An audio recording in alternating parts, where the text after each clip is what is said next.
There was a time above, a time before. There were perfect things, diamond absolutes. Things fall, things on earth. And what falls is fallen. Why do we fall, sir?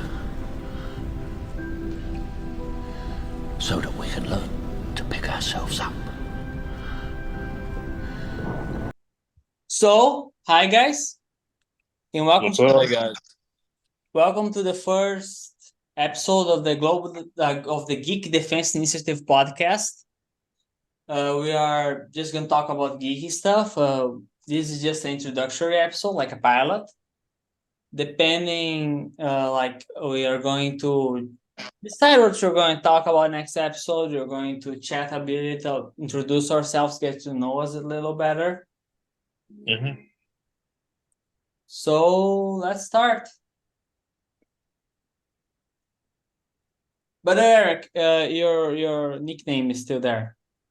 Oh, my nickname? Okay, you guys start. I'll change my nickname. No, let's keep talking. All right. So guys, I think we better talk about what we did today and start with some introductions. Mm-hmm. So I can start. My name is Dennis. I'm been a geek for very little time actually. I started hard on geek culture when about the time this Snyder Cut was announced, because I was interested in what was that all about, and then I started looking it up, finding out about all the geek stuff, and now I'm basically a fanatic. Nice. Nice. I love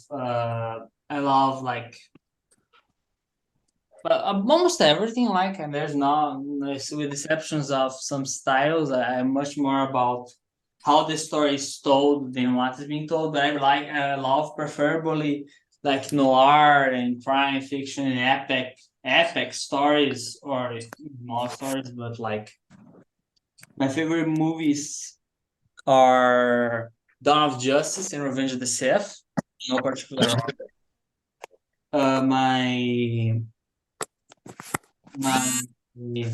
favorite show is Babylon Berlin. Mm-hmm. Classified. My favorite game is LA Noir. And yeah, my favorite book. I don't think I have a favorite book. But I read a lot. All right, you guys now. Who's next? I guess I'll go. My name is Nick DeMiglio. My YouTube channel is also the Transformers fan channel. And I am a huge fan of Transformers and pop culture in general, with that being DC, well, some parts of DC and some parts of Marvel, Star Wars, and video games like Halo, Battlefront, and all kinds of video games.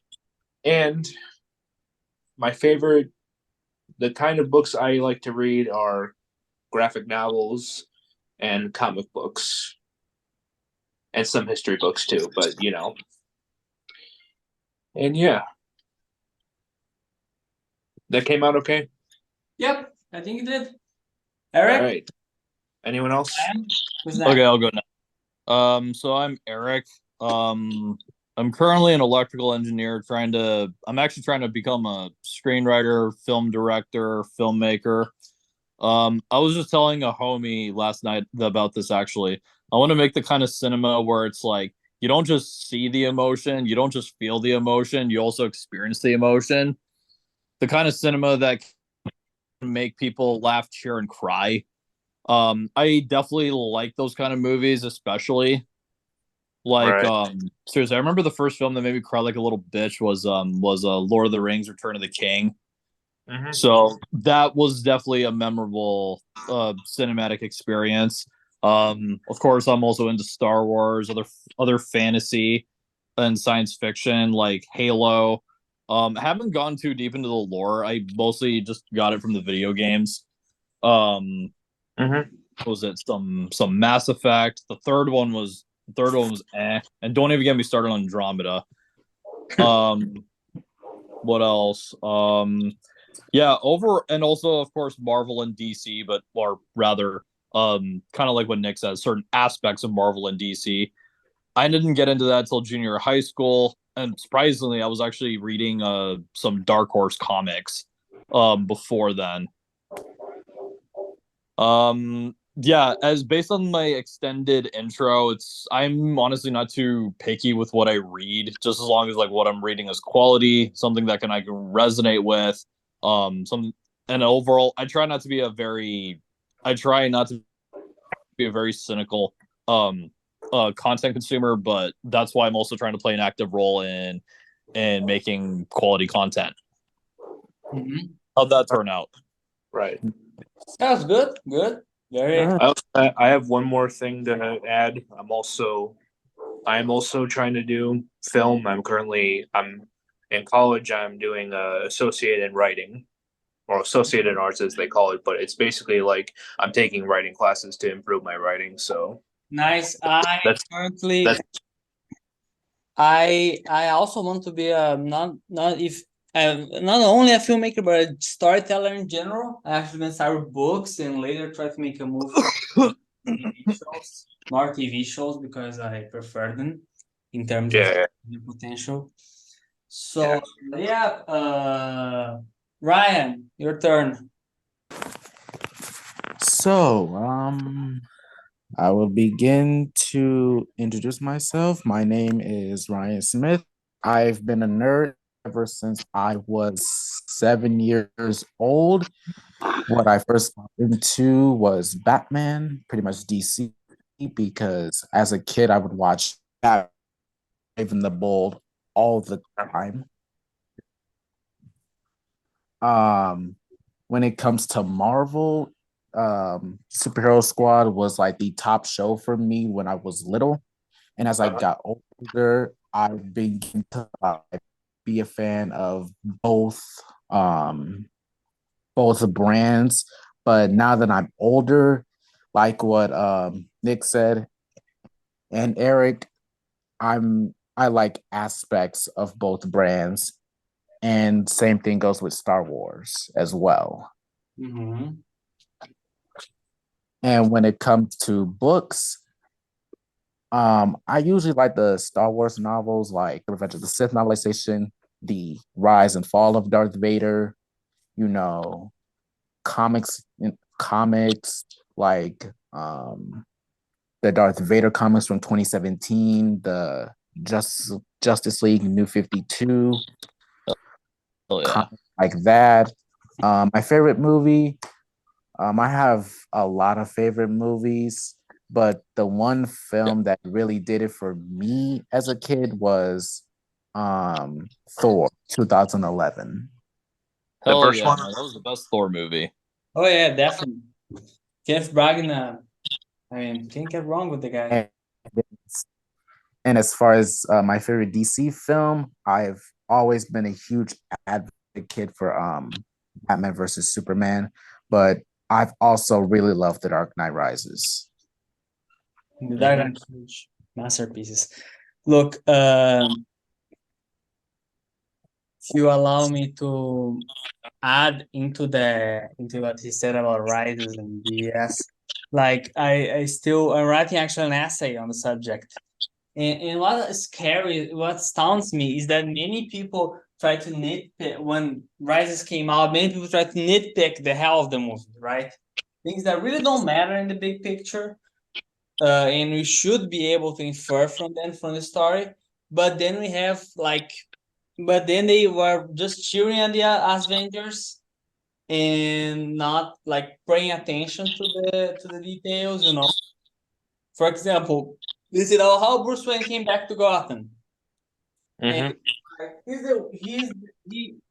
sure he lost his fortune, but he's still the wealthiest man on the planet. He's still the one There was a little detail that Ra's al Ghul or Ducard brought up in Batman Begins, where basically that should tell you everything you need to know about how Bruce Wayne got back to Gotham. The world is too small for someone like Bruce Wayne to disappear. Exactly. People are gonna. He has the reputation. Even if lost his fortune, he still has the reputation. He has the contacts. His friends of the family. He can get in there. Mhm. Just make the right phone calls. Exactly.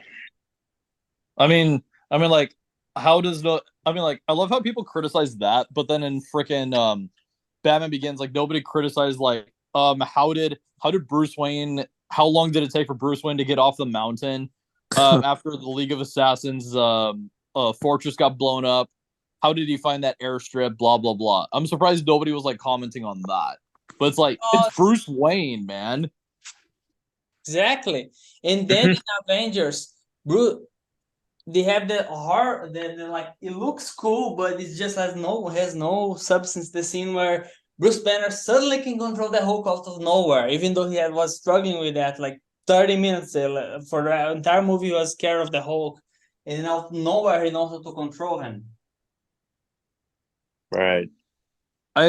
What you mean the scene with that's my secret, I'm always angry? Exactly. Okay, that scene surprisingly I did not mind as much. It's just but I will agree with you that like there are certain details, like just something about the cinematic quality of Avengers, like the original 2012 Avengers was like off. Yeah. Like cinematography, the costumes, that stuff, right? That's what you're saying. Like, oh yeah, the costume design was so cheap. Like it like especially like Captain America's like almost like it looked like something from the freaking like 90s Captain America movies. Yeah, his suit was like I don't know what was going on with his suit. His suit was like my least favorite suit of all time. Like oh yeah, the best suits Cap has worn throughout the MCU was his Age of Ultron outfit and his Winter Soldier. I like his outfit on the first Avenger because it's very like retro, and a big fan very of retro, and like it also like it had like a lot of texture to it, where it's like that was like it was definitely reminiscent of like a World War II soldier. Right. Yep. But what was it? And also like in Avengers, like what you notice too is like compared to like the previous Marvel movies, Thor, Captain America, the first Avenger, where they had a distinct visual style, Avengers had no visual style. Like the cinematography is literally something you see out of like an ABC show. Don't insult ABC shows like that. Compared to Age of Ultron, where Okay. compared to Age of Ultron, where it's like, now I will give Age of Ultron credit where it's due, even though I think that's really when like Joss Whedon really started to suck as an Avengers director, is that there was a distinct visual style. Cold, dark scenes that had like a dark vibe to it or atmosphere. It was blue, gray, white. Scenes with a warmer, brighter color palette is like orange and yellow or peach. Right. Yeah, the visual style for that film looks fantastic. And even when I was little, I've always thought Angel Ultron was like the coolest looking Marvel movie. Oh yeah, like especially and also like you could now that movie I will admit it took a lot of visual risks. Like what was it? If we're talking about Revenge of the Sith here, if you want to talk like epic opening action takes that are like long takes, next to Revenge of the Sith's opening, same with Age of Ultron, like this long take of the Avengers just fighting the Hydra forces. That was sick. That was amazing. Yeah. And then what else?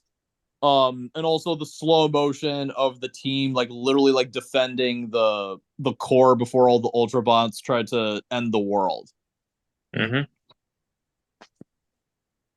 Yeah, I still think Age of Ultron was a bad movie, but visually it's amazing.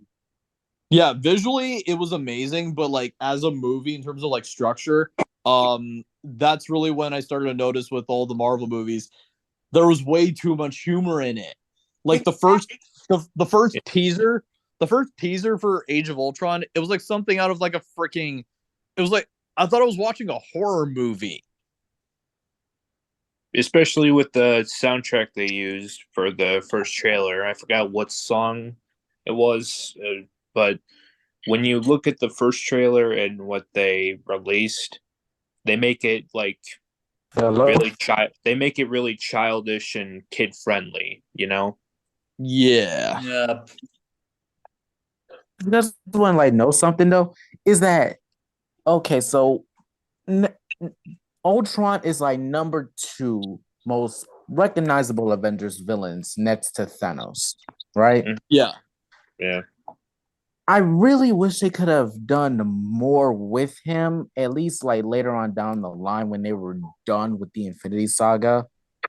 But it really kind of boggles my mind how they just kill him off in such a kind of a lame way. I could have would have like at least see Ultron like maybe like in the first half of the film when they're all trying to take him down, and then Ultron's just decimate him, and then the Avengers try to figure out how to truly beat him, Yeah. and then in the second half they find a way to beat him.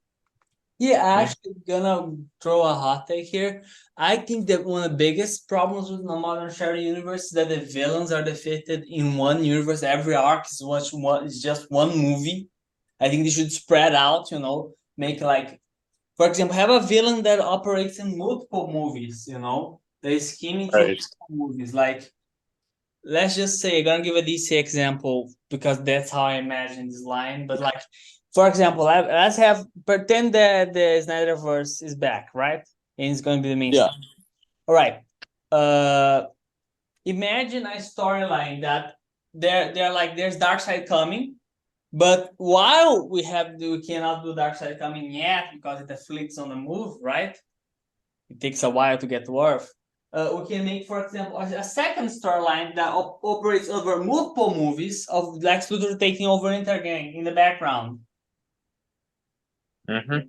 Lex Luthor become the leader of Intergang. So we can have like, for example, in the Superman Man of Tomorrow, we can have Lex Luthor, Lev Clark slowly figure out Lex Luthor join Intergang. Then in the Batfleck movie, we can have Intergang troops helping like uh Joker. no, Deathstroke, Oh. Well. and so on and so forth. Got it? Mm-hmm. I wonder what kind of suit Batfleck was gonna wear in that film. The Batfleck They, movie. they Yeah, had concept. They had There was concept of that. yeah, Of there what was concept art for it. It was like a more instead of a bulkier outfit like the ones we saw, he has like a more like sleeker outfit that has like knives attached to like, his chest. Nice. oh wait, hold on, let me look this up real Yeah, quick. it's on the. Man, Seriously, speaking of like I'm gonna kind of meme Rogue One a little bit. We were on the verge of greatness. We were this close. oh yeah, definitely, Oh yeah. definitely. But studio had to panic. Studio had to be an idiot, like always.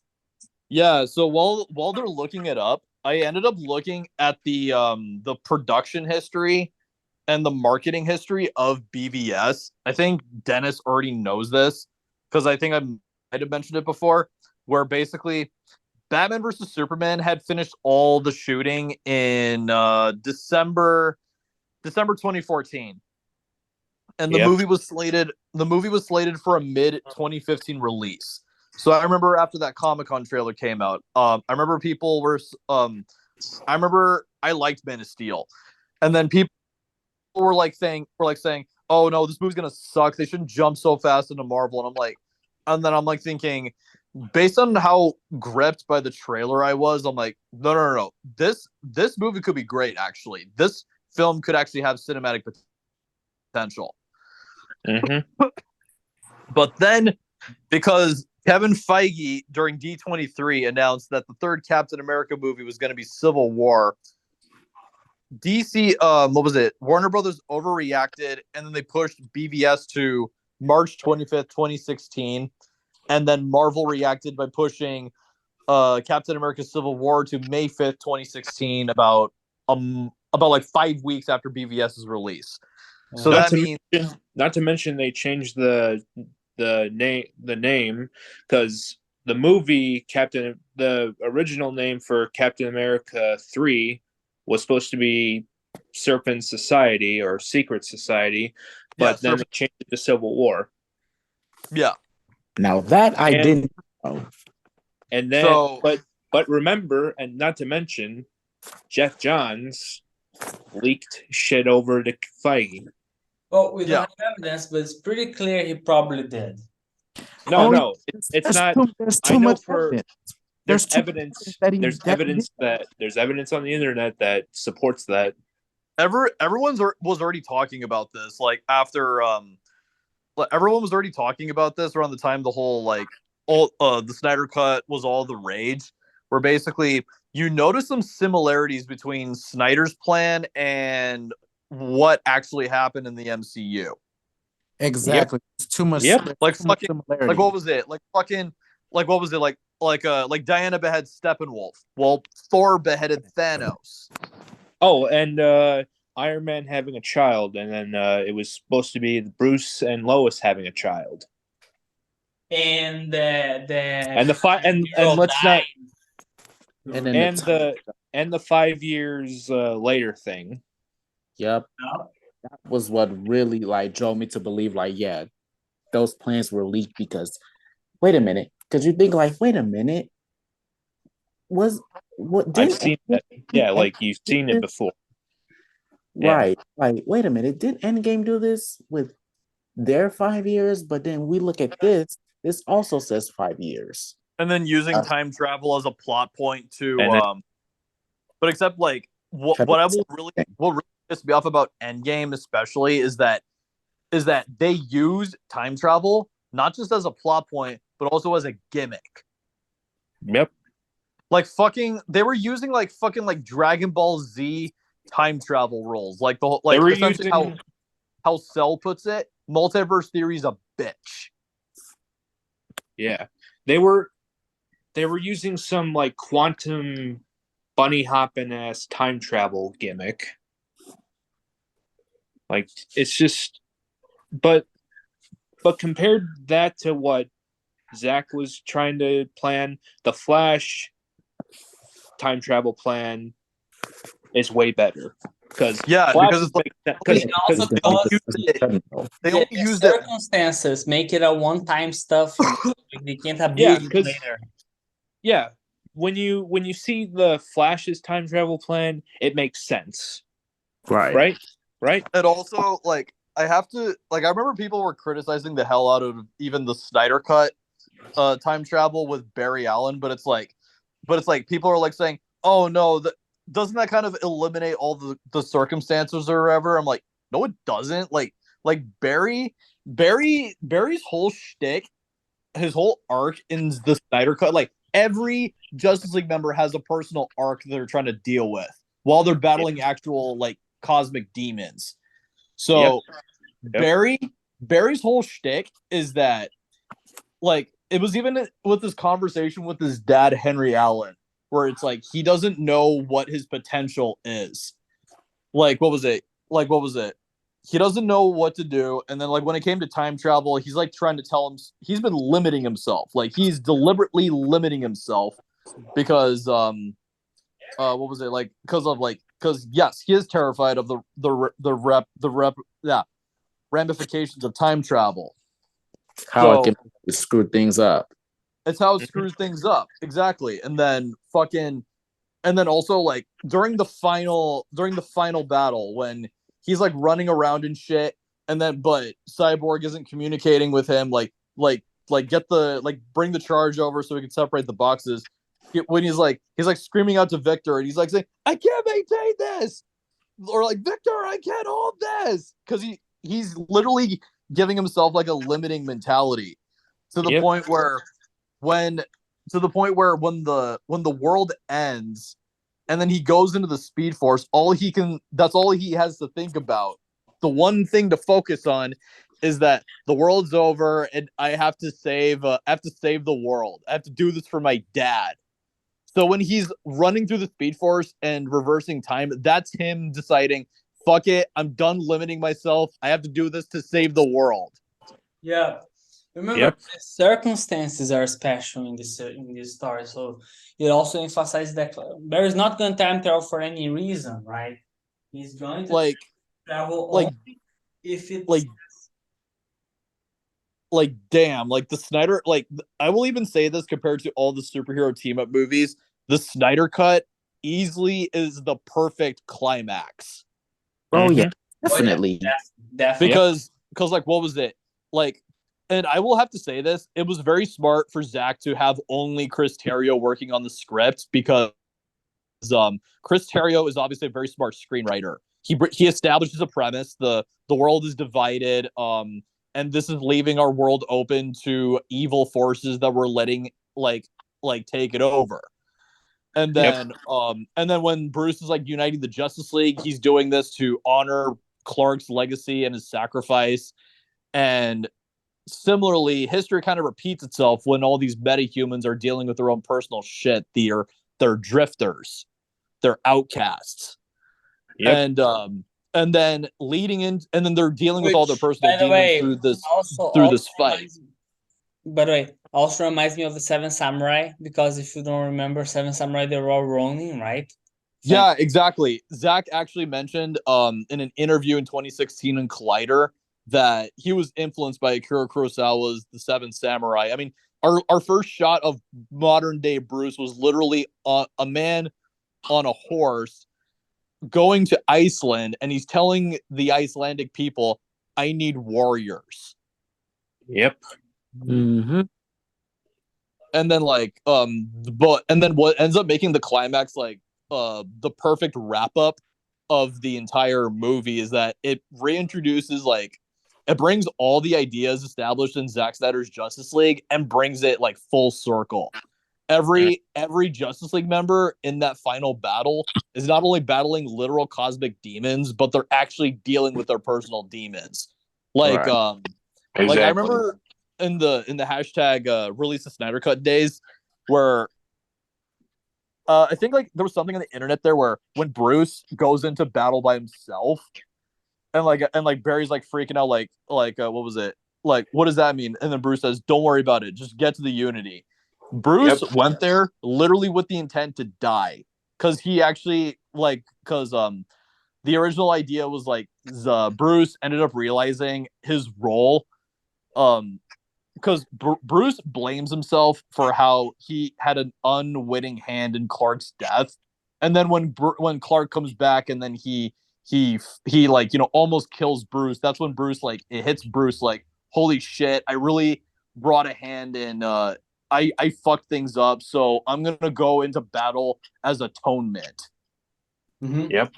Basically, Guys, by the way, we're gonna take a break for a while. Then we're gonna come back. All right. Is all fine? Okay. All right. Yep. All right. 5 minutes. I'll be right back as well. 5 minutes. All right. 5 minutes. Can it be? Yeah. All right. Great. All right. So as I was saying before, Zack Snyder's Justice League is easily the perfect superhero movie team up. Well, almost perfect, because no movie by any means is perfect. But compared to all the Avengers movies, Zack Snyder's Justice League is the best, and it has a climax that wraps up all the ideas introduced beforehand in the movie. Mm-hmm. Agreed. Yep. And everyone develops. That's interesting as well. Yeah, I also like that scene where what was it? I think I like the writing more, especially in the Snyder cut more, especially fucking Bruce talking about Alfred saying you brought the team together, but I don't think you should bring back Superman because this could be risky, blah blah blah. And then Bruce ends up saying the line that gets me thinking, okay, yeah, this Bruce is actually a good man, where he says, Alfred, for once, I'm operating strictly on Yeah. faith, not on Yeah. reason. Yeah. Which is a theme on the story, right? We cannot work solely on reason. We need hope. We need feelings, because, like, as I like to say, if you are solely for a reason, we're still behind our caves. We're still living in caves. Mm-hmm. Yeah. Because we need If to you have emotion. We need to have, like, And then if you I can't remember people also criticizing Steppenwolf a little bit, like why does he have little to no interaction with the Justice League? And I'm like thinking, dude, Steppenwolf in this movie is the dark mirror of Bruce. Think about it. Both of them are on a redemption arc. Steppenwolf is trying to do it to win Darkseid's favor again. Bruce is doing it to honor Clark's legacy. Yep. And both of them, what was it? And also, like, yes, while Steppenwolf might not be the strongest or most powerful villain in the Snyder movies, like, even Superman says it, not impressed, because he's fought worse than Steppenwolf. What made Steppenwolf more intimidating as a villain is how intelligent he is. Mm-hmm. he's a general, right? Got to be intelligent. Yeah, he's the general of Apocalypse, and he also knows, like, when he's fighting Diana, he knows to, like, actually, like, get in her head just to get an edge over her. Yeah, that's Like, important. what was it? Like what was it? I watched your island burn. Your sisters begging for their lives, as did your mother. Yep. I was half debating, actually. Was he referring to the future, or was he like bullshitting her? He was very, I think this is another thing. This is the theory that I saw. I think maybe like he saw into the future like Cyborg did and saw like the dark future that was to come. So that I think that he was referring to that. I was half thinking that he was, because he went to Themyscira earlier, that he was bullshitting Diana just to, like, remind her, Get off like, the edge. Yeah, that's actually interesting. I should prefer that idea, because that's smart.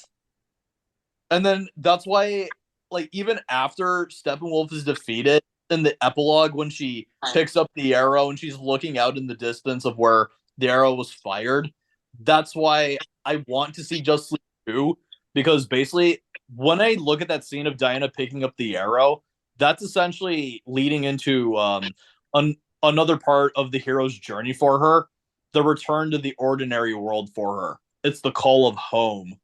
Yep, she's gonna, because she doesn't know if her mother is alive or not, so she's gonna check it out, and she's gonna use the arrow, direction of the arrow, to find out where Themyscira is. Exactly. Yep. That's why in terms of, like, story structure, like, giving each hero the main character energy is a very is very, very hectic, but it's still doable. Yep. Another movie that does that, by just for a comparison, that does that, every character has character development, it's Glory. Ever saw it? Glory. Glory. It's a great movie. It's a story of a army regiment during the Civil War, about army regiment that was where the enlisted men were former slaves, runaway slaves coming back for revenge. And it's very interesting. In every character, both in the slaves, in the farmer slaves, the blacks enlisted, and the white officers, they all have character development. They all evolve as characters in a ways that is not like predictable or cliche, you know.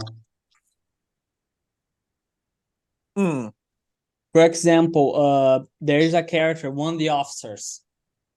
He's like he starts the movie a drunk, a shell-shocked drunk that thinks that he's never gonna lead the man, and by the end he's leading the charge towards the hilltop of the battle, in the final battle. And there is a Washington's character as well. He's like a former slave, so he's pissed at the Americans and don't want to, like, he doesn't want to carry the flag. In the end, he dies keeping the flag standing in the fort, you know. not letting the flag hit the ground on the fort or charging at the Confederates. It's a great movie. It's a great movie. Seriously. I recommend to everyone watch Glory because it's a great movie and it breaks lots of stereotypes, not only for the blacks, for the whites as well. And it is great, outstanding piece of filmmaking. Seriously. Hmm. But yeah. But yeah, like what was it? Like everyone gets the main character energy. No one gets sidelined. I can't say the same for the Avengers. But even in the first movie, some of the heroes got sidelined. Yep. Poor Hulk. What? Like what was it? Don't it like especially like in Infinity War where Hulk got sidelined. Yeah.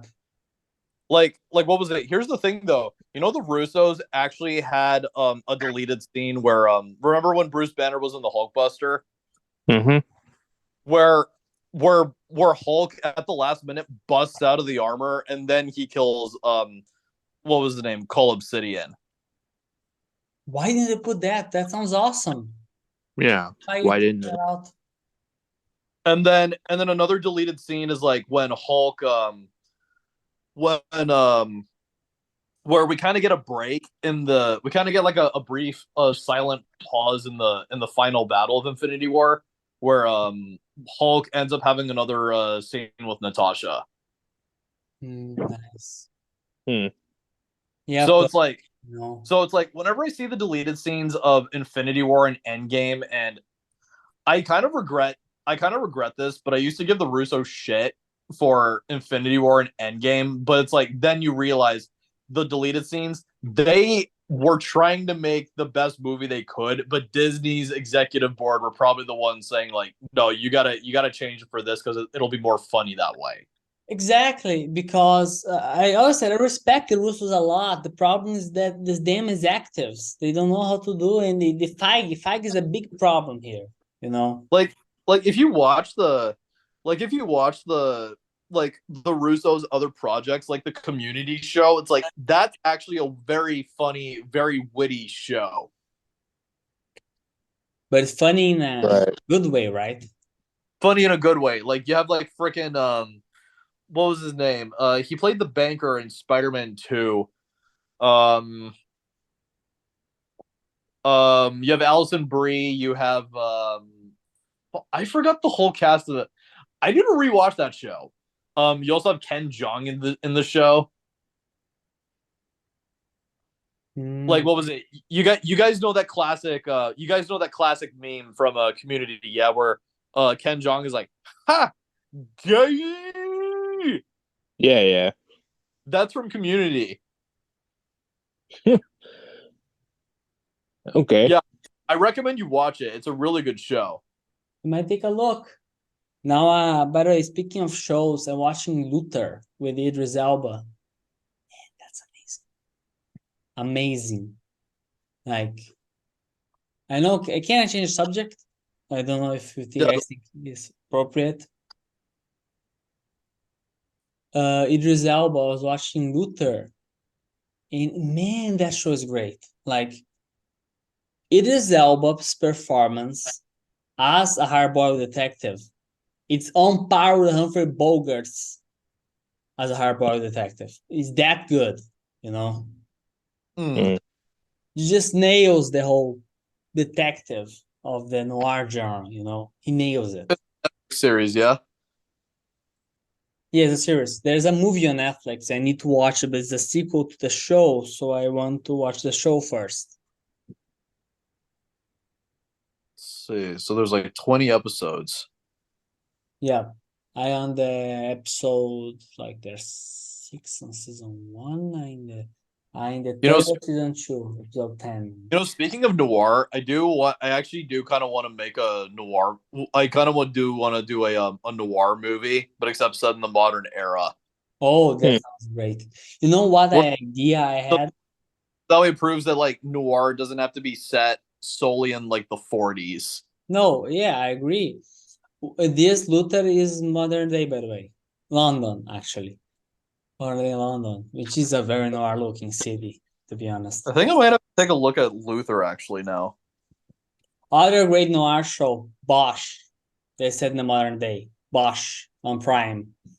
It's just like it's in LA, and it's like is the guy's a police detective in LA, and man, that show is outstanding. Like, it's like the guy is a detective, and he goes in the case, and he has personally invested in the cases, and it's really good, really good. Like, I cannot explain the show, but it has the titles Williver from the Ben Affleck movies, from many Ben Affleck movies. He plays the detective, and there's Lance Reddick, rest in peace. He plays the chief of police. Interesting.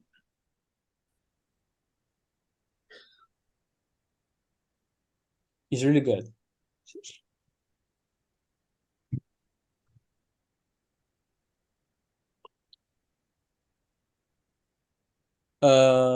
Something else I was going to say. I talked too much, right? No, sorry, I was watching a little short on why Harrison Ford wanted Han Solo to die. They erase all his character development, right? Well, no, because because like what was it? Because here's the thing about Harrison Ford that you actually got to know. Actually, if you've also seen the interview with Zack Snyder and the Russos, is that Zack Snyder actually worked on a commercial with Harrison Ford. Oh, What So, commercial? Harrison Ford, he has like this. He's already a natural creative talent anyway. Where aside from the character contribution he gave to Han Solo, he also had like an eye for the camera where he suggested to Zach, let's do this angle or whatever, and then that's when Zach knew like, yeah, I like working with this guy. He has like a natural eye for the camera. Mm-hmm. So the reason why he wanted Han Solo to die was because it's like he and the unexpected. screenwriter Lawrence Kasdan were thinking, yeah, I think someone has to go because then it adds more emotional, personal stakes for Han and Leia, for Luke and Leia. But then George was actually against that, even though Harrison Ford was like saying like Han doesn't have a mom or a dad. He doesn't really even have a future even. So why keep him around? Well, little did we know that in Return of the Jedi, he does have responsibility Yeah. future. Yeah, with Leia. Yeah, with Leia and also like being a general for the rebellion. Yeah. Because like at the core, like that's literally what the rebellion was about. All these people from all walks of life all fighting the Empire. And I'm gonna give a hot take on Han Solo. Han Solo never believed in rebellion. He believed in his friends. Yeah. Because you can see that he is not a person that believes in a cause. He believes in the person who is behind that cause. Yeah. Mm-hmm. But it also makes sense for definitely like Lando to be a general because he already left that smuggler lifestyle behind. Yeah. Right. So it's like, what was it? That's why that's why like another thing too, where it's like people kind of criticize Return of the Jedi, and I actually kind of acknowledge this. Where like, why didn't Han get his comeuppance for like the fact that like didn't Lando betray him in Empire? But Lando was forced to betray him, right? He didn't have much of a choice. He was basically held at gunpoint and said, betray you, huh? Mm-hmm. He was held at gunpoint. He has no choice. Like, there's no reason for comeuppance because he didn't have a choice. He made it up afterwards anyway. Okay, that's a fair point. Where it's like, what was it? Where Land already mentioned, he's already got his own problems to deal with, and he didn't. A lot was at stake for him if he didn't help the Empire. Yeah, and he betrayed them right afterwards to save Luke and Leia. Yeah, and then fucking it? What was it? Where was I going with this? But yeah, I can definitely. I actually like that interpretation where it's like he believes in the individual, not a collective. Yeah, and it fits a lot of the character as well. Because what was it? Because like what was it? I mean, there was a point where he was like, what was it? Where he was just Han Solo, where he didn't need anyone else. He could hold his own. He believed only in himself. But then when he journeys with Luke and Leia through the Death Star, that's why you get that scene with Luke